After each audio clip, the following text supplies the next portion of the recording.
Assalamualaikum warahmatullahi wabarakatuh. Good day everybody. My name is Huda. I am a student of Faculty of Humanities, Universitas Indonesia, major of History. In this occasion and in this golden change, I would like to tell you why I am interested in the aspect of culture and history of Indonesia and China. Culture and history are the important role in the aspect of human life for over centuries. In this sense, a collaboration of both reflects some good new things. As the student of Faculty of Humanities, which proudly rise the various culture and history, I always hope to make myself useful by integrating some in ideas. I involve myself in the program in order to exchange some unique cultures from Indonesia and China.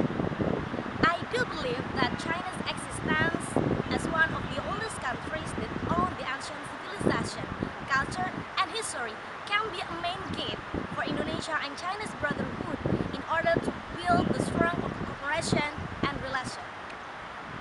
I think introducing Indonesian culture can be acted and can be done through this valuable program